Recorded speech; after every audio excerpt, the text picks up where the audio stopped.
Salutations friends, welcome back to my channel. Today's video, we are going to be responding to questions and comments. So if you like videos that are more discussing fragrances and more chit-chatty, then keep watching. I've literally tried to film this video for the past hour, and I realized that if I'm going to sit down and film this video, I have to be honest and upfront with you guys. I have a head cold, and I took some medication. And I think we all know what over-the-counter head cold medication does for us. It makes us a wee bit lightheaded. So if I seem a little bit loopy today, please excuse me. It is the Target off-branded Robitussin. However, I was going to film a review today, but being a little bit loopy, I just think it would be a little unprofessional to do that. But I am so excited to be able to have this space to finally film. I just wanted to get a video out today, so I figured a chit-chatty video would be a little bit better than sitting down trying to be as eloquent and articulate as possible reviewing a fragrance. So please excuse me if I seem a little bit glassy-eyed or a little bit airheaded. It's just, I took a little bit of a heaping teaspoon of a off-brand Robitussin. Now, I like to do these videos because they're fun. We get a little bit personal. We can continue discussions, have kind of polarizing debates with fragrance. And I love these videos too because I can kind of sit down and be less robotic. I don't think that I'm robotic when it comes to my videos, but sometimes I just like to sit down and talk. My YouTube channel, if you're unfamiliar with who I am a fragrance consumer, I'm a fragrance enthusiast, I'm not an authority.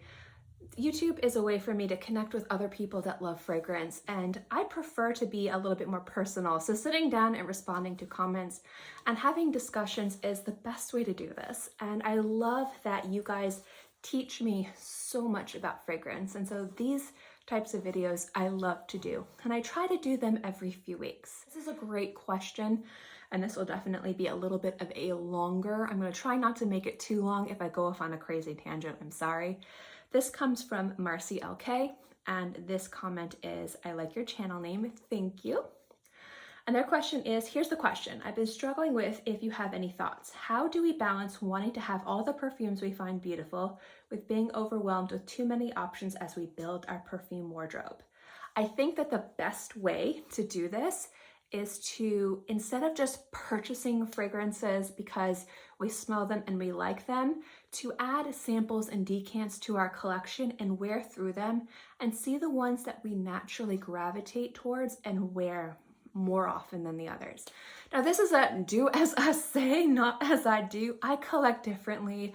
I definitely recommend people not collecting the way that I do. I've talked about how I afford what I afford and why I collect the way I collect. I'm an outlier. Again, do as I say, not as I do. But I think if you want to be responsible and you don't want to just add things to your collection for the sake of adding things, and you want to add things that you're going to wear and you're going to enjoy and you're going to utilize, I think really utilizing partial bottles, decants, and samples is a great way to do it.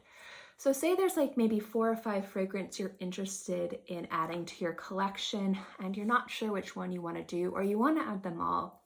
Get samples of them, or travel sizes, or decent sized decants, maybe like 8 to 10 mil, and wear them over the course of the next few weeks or months and see which ones you really enjoy wearing. There might be some that you decide you love, but you just don't have a place to wear them. For example, there's a perfume from Zoologist that I love. It's Rhinoceros. It doesn't look like I've made a dent in that bottle. And one of you guys actually was like, it doesn't look like you've made a dent in that bottle. And I actually love when you guys are like, what?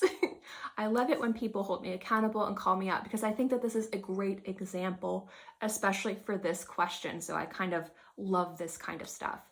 That bottle of perfume, Rhinoceros, is one of my favorite fragrances from Zoologist. I am an oversprayer. If I can overspray a fragrance, I will. I also live in Florida. When I first got that bottle, I lived in South Florida. It was tropical weather. It was like a rainforest. That is a very heavy, very boozy fragrance. 12 months out of the year, I couldn't wear it.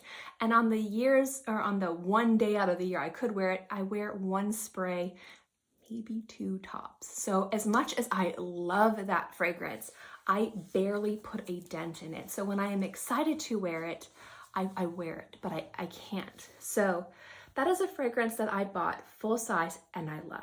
But for somebody else, I wouldn't recommend if that was the type of fragrance, not saying that, if that's a fragrance you smelled and you loved, but you couldn't wear it but 2 to 3 days out of a year, why would you waste your money on a full-size bottle when you could get a sample of it or a decant and wear it the 1 or 2 days out of the year, when there's another scent you could purchase a full-size bottle of and wear a lot more frequently?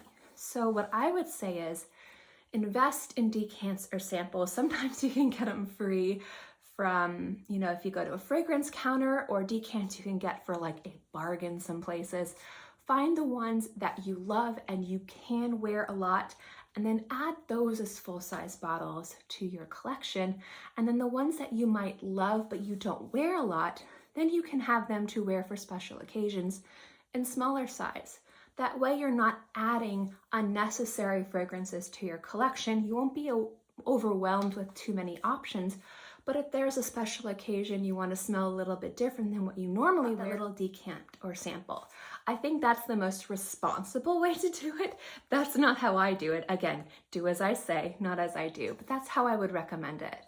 Now, when it comes down to what is a good sized collection in regards to when's too much, when's too little, that's completely dependent on how much room you have, what's your budget, and what's your sensibilities in regards to a fragrance collection. Anything I collect, I kind of go overboard with. I don't just collect fragrance, but fragrance is where I spend most of my money on. And again, I've talked about that. I'll link it below if you want to know more. But if you want to be responsible in how you add fragrances to your collection, I think wearing through decants and samples and seeing which ones you wear more frequently rather than just falling in love with because it smells good, I think is a great way to go. Because you might love the way something smells, but you might not live in the right environment or might not have the right occasion to wear it enough for it to be worth the investment of a full-size bottle, or to be worth adding to your collection. And then you might have invested space and like the mental load of, oh my gosh, I have another bottle in my collection. I'm overwhelmed with more options. This next question comes on my 10 splurge-worthy holiday fragrances for 2021. And this comes from Samantha M. And she asked, does the Beverly Hills exclusive lean masculine? I would say that it slightly leans masculine, but it definitely smells like more of a shared fragrance. The reason why I say it slightly leans masculine is because it does have that predominantly tobacco note. And when you look at fragrances that are marketed more towards men, tobacco is one of those notes that is more marketed to men. People smell leather, when people smell very heavy vetiver, when people smell very heavy oak moss, when people smell tobacco, they just immediately clicks, this is a masculine fragrance. So even though there's aspects of that scent that definitely make it smell more unisex, definitely more shared, that more predominant tobacco note makes it smell slightly more masculine, but it doesn't smell like a men's marketed fragrance. It just smells really amazing. Again, it was my favorite new release of 2021. It is amazing, but I would definitely recommend checking out a sample of it first. It is a little bit pricier. I think it's just under $300 for a bottle. So even though I love it, I think it's absolutely sexy. Definitely get a sample of it first to try to get your nose on it before you purchase it. My last scents from a hat video, beast mode scents for New Year's. Fleur Beche, and if I mispronounce your new username, I'm very sorry. Their response was, I love Rose d'Araby, but it doesn't last on my skin. Any tips? Glad to see you're back. Okay, first things first, I do have a video about fragrance hacks. I will link that below. Please understand that a lot of people that say use these hacks to make sure that your fragrance lasts an extra 10 to 12 hours. I'm gonna go out on a limb. This might be very controversial. Those don't really work. However, the best way that I can say to make a fragrance last maybe 10 to 20% longer is to make sure that you have moisturized skin. So what I would say is wherever you're applying the fragrance, just if you have like a very good unscented body cream, like not Vaseline, but there's like some body creams out there, some moisturizers, put it on there, put it like on your arms, maybe a little bit on your neck, wait about 10 to 15 minutes and then apply your fragrance. It should last, say if a fragrance lasts 6 hours, it should last maybe 7 to 7.5 hours. That would be my best recommendation. or if you feel confident and okay, apply it to your clothing. So if you say spray 4 times, spray, twice on your neck, twice on your wrist, and maybe once on your shirt.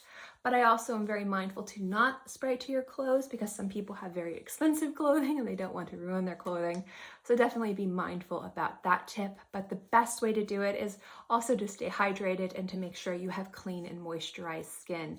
That would be the best recommendation I have. And again, it's not going to be a super game changer. I would say that's the best recommendation I can give you, but I don't think it's going to be a super game changer in regards to making a fragrance last a super long amount of time. You're really not going to get a super lengthening amount of time. It's not going to add hours upon hours upon hours of longevity to your fragrance. Question this person asked on like a few of my different videos. I've answered it before, but I think it's still relevant. Daniel L asks, why do I look to the side and not into the camera? And again, these questions are totally fine. So I film on an iPad Pro, not on a camera. And the camera for the iPad Pro is like off to the side. And I find that if I try to look at the camera, I look everywhere.